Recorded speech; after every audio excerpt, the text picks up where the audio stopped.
तो day 2 of the world cup has ended और proper हमने 3 मैचेस देखे। पहला था England versus Iran, Netherlands versus Senegal दूसरा, और फिर ख़त्म किया हमने दिन विद यूएसए वर्सेस वेल्स। बात करेंगे उन तीनों मैचेस की, लेकिन before we begin this video is brought to you by Trago. Trago एक ओपिनियन ट्रेडिंग ऐप है जिसमें आप येस और नो में आंसर देके पैसे कमा सकते हैं। आप इसमें 3 इवेंट्स डिस्कस कर सकते हैं और अपनी ओपिनियन दे सकते हैं। तो आप इन सवालों का जवाब देके एक सिंपल येस और नो में पैसे कमा सकते हैं। इसकी जो अर्निंग्स हैं और विनिंग्स हैं आप इंस्टेंटली यूपीआई पे विड्रॉ कर सकते हैं। और ना केवल football but finance, crypto, box office, politics, cricket और अलग अलग तरीके के न्यूज इवेंट्स पे भी आप ओपिनियन ट्रेड करके पैसे कमा सकते हैं। आपको अपने पहले डिपॉजिट पे 20% का कैशबैक भी मिलेगा। आप मेरा भी ओपिनियन कॉपी कर सकते हैं। क्या अर्जेंटीना सऊदी अरेबिया के अगेंस्ट जीत सकता है, येस और नो? तो मुझे लगता है डेफिनेटली येस। तो इस येस में मैंने 100 क्वांटिटीज जो है उनको इन्वेस्ट कर दिया है। तो आप जितना ज्यादा इन्वेस्ट करेंगे उतना ज्यादा आपका जीतने का चांस है। सिंपल येस और नो क्वेश्चन है। ओपिनियन ट्रेड कीजिए और ओपिनियन ट्रेड करके पाइए पैसे कमाने का मौका।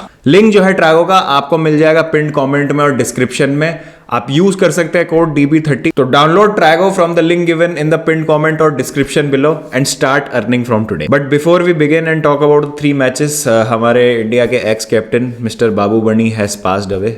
और बाबू मणि ने अपना जो डेब्यू किया था वो अगेंस्ट अर्जेंटीना किया था 1984 में इंडिया के लिए खेलते हुए नेहरू कप में। और वो इंडिया की एशिया कप स्क्वाड का भी पार्ट थे जो 1984 में क्वालिफाई हुई थी। उन्होंने अपनी जो फुटबॉल है वो मोहन बगान और ईस्ट बंगाल दोनों क्लब्स के लिए खेली है। तो thoughts go out to mister Babu Mani and mister Mani's family and condolences and a sad day for Indian football. तो चलिए बात करते हैं अब जो कल हमने 3 मैचेस देखे। तो पहला मैच था इंग्लैंड वर्सेस ईरान जिसमें इंग्लैंड ने एक तरफा लताड़ दिया है ईरान को। और कल हम यही बात कर रहे थे कि ब्रेव थे, गैरेथ साउथगेट ब्रेव थे कि 4 एट द बैक के साथ गए। तो इतने जो अच्छे अटैकिंग प्लेयर्स हैं और जो टैलेंट भरा हुआ है इंग्लैंड का वो सामने आया, निखर के आया है बिल्कुल। और जब आप 3 एट द बैक खिलाते हैं तो बहुत सारे प्लेयर्स को रिस्ट्रिक्ट कर देते हैं उनके स्पेसिफिक रोल्स में और शायद उनकी नेसेसरीली वो कंफर्टेबल पोजीशन होती नहीं है, प्रिफर्ड पोजीशन होती नहीं है। अब कल आप जैसे देखिए मेसन माउंट का गेम देखिए, आप रहीम स्टर्लिंग का गेम देखिए, जिनका फॉर्म अच्छा नहीं चल रहा है चेल्सी के साथ और वही वो 3 एट द बैक सिस्टम में खेलते। लेकिन कल जैसे ही उनको फ्रीडम मिली, जब उनको पता है कि एक पीछे डबल पिवट है, एक बॉक्स टू बॉक्स मिडफील्डर है आपके पास जूड बेलिंगम और डेक्लन राइस जैसे एक डिफेंसिव मिडफील्डर हैं आपके, तो जो आपकी बैकलाइन को भी शील्ड कर रहे हैं और प्लस आपके फॉरवर्ड्स को फ्रीडम भी दे रहे हैं आगे जाके टू डू देयर थिंग। तो बहुत ही अच्छा गेम। और एक बस कंसर्न होगा इंग्लैंड के लिए, कॉज ऑफ कंसर्न, कि 6 गोल्स तो जरूर स्कोर किए फ्री फ्लोइंग फुटबॉल के लिए, लेकिन 2 कंसीड भी कर लिए।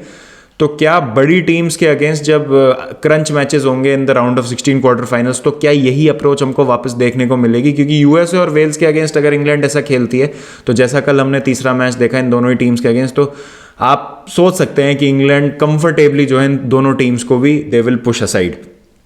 और कल के मैन ऑफ द मैच मेरे हिसाब से was Jude Bellingham. Jude Bellingham was immense कल के मैच में।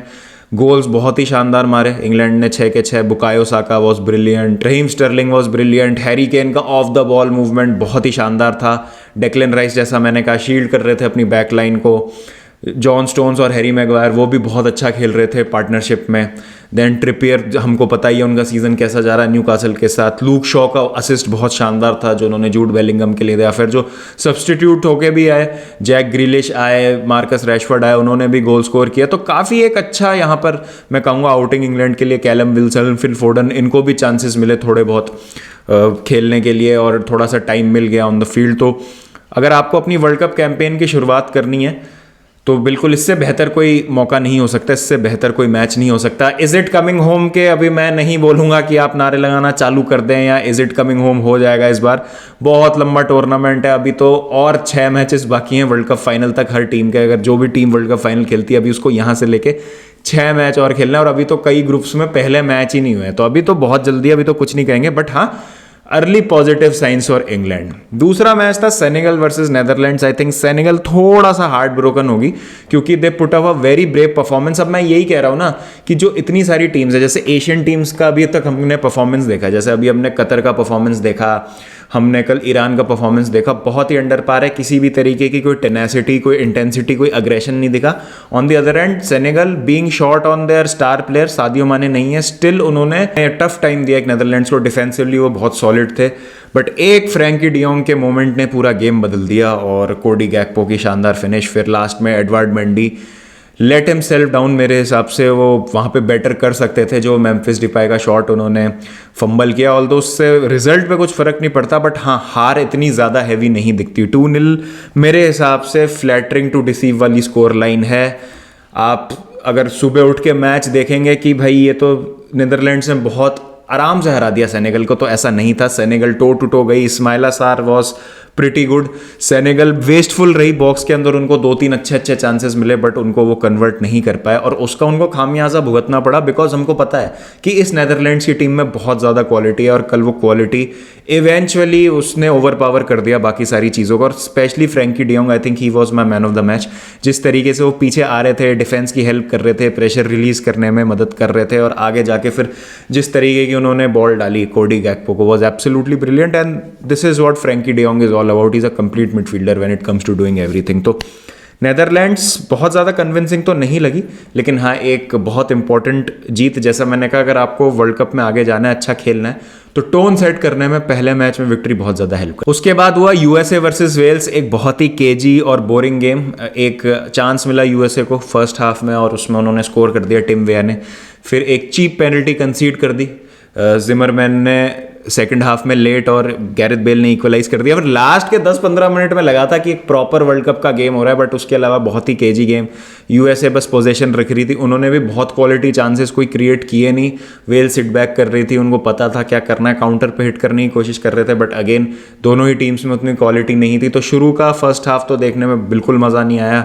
मैं कहूँगा इनफैक्ट 70 मिनट तक गेम बहुत डल था, बहुत डेड था। लेकिन जैसे ही वो पेनल्टी मिली वेल्स को और उन्होंने गोल स्कोर किया, तो वहाँ पर जो है फिर एक लाइवलीनेस आ गई, और इन कुछ इंस्टेंसेस पे लग रहा था कि शायद यूएसए मैच ले जाएगी, शायद वेल्स मैच ले जाएगी, बट एक 1-1 ड्रॉ में जो मैच है वो ख़त्म हो गया।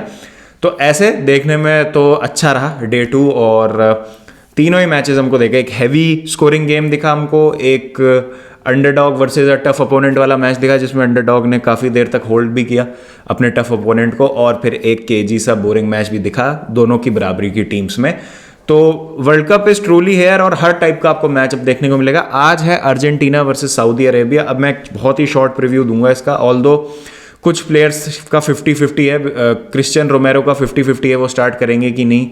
मेसी की न्यूज़ आई थी कि he trained with a swollen ankle, सूजन है उनकी एंकल में, तो क्या वो खेलेंगे नहीं खेलेंगे। तो I think he would play, अगर थोड़ा भी चांस होगा तो he would push himself to play, because world cup जैसा हमने पहले भी डिस्कस किया था बार बार नहीं आता, and this might be his last opportunity to play in the big tournament. तो वो सारी चीज़ें हैं। तो मुझे लगता है कि जैसा एशियन टीम्स का देखिए रहा है, और सऊदी अरेबिया के लिए हम कह रहे थे they are no pushovers, लेकिन अगर हम सऊदी अरेबिया से ऊपर दो टीमों की बात करें तो Iran is the highest ranked Asian team and Qatar are the reigning Asian cup champions, और दोनों का ही क्या हाल हुआ है आपको पता है। तो सऊदी अरेबिया से मुझे बिल्कुल उम्मीदें नहीं है। आई थिंक अर्जेंटीना जो अपना नॉर्मल गेम खेलती है वो खेले, pressing in numbers, creating that superiority in the middle, और जो उनकी एक फ्लूइड फॉरवर्ड लाइन है डी मरिया, लोतारो और मेसी की, अगर उसमें से कोई प्लेयर मिसिंग भी है तो बेंच पे भी बहुत अच्छे अच्छे ऑप्शंस है जो I think more than enough होंगे सऊदी अरेबिया के लिए। I think Saudi Arabia overwhelm हो जाएगी अर्जेंटीना से। Argentina are very very strong for today's game, तो I don't see any resistance from Saudi Arabia today, और Argentina to take this game comfortably 2-0 3-0 even more, मतलब ज़्यादा भी हो सकती है स्कोर लाइन। तो आपके क्या थॉट्स हैं, please do let me know in the comment section. आज वॉच अलॉन्ग करेंगे सऊदी अरेबिया वर्सेस अर्जेंटीना का, 2:30 बजे जो है वो वॉच अलॉन्ग स्टार्ट हो जाएगा, 3:30 बजे से मैच है, और रात को करेंगे फ्रांस वर्सेस ऑस्ट्रेलिया। बीच के 2 मैच नहीं करेंगे बिकॉज बहुत लंबा नहीं तो एक का शेड्यूल हो जाता है, but we will try our best to cover those games also. चलिए गाइस, फिर मिलते हैं नेक्स्ट वीडियो के साथ, नेक्स्ट लाइव स्ट्रीम के साथ, वॉच अलॉन्ग के साथ। ध्यान रखें, जब तक टेक केयर एंड पीस।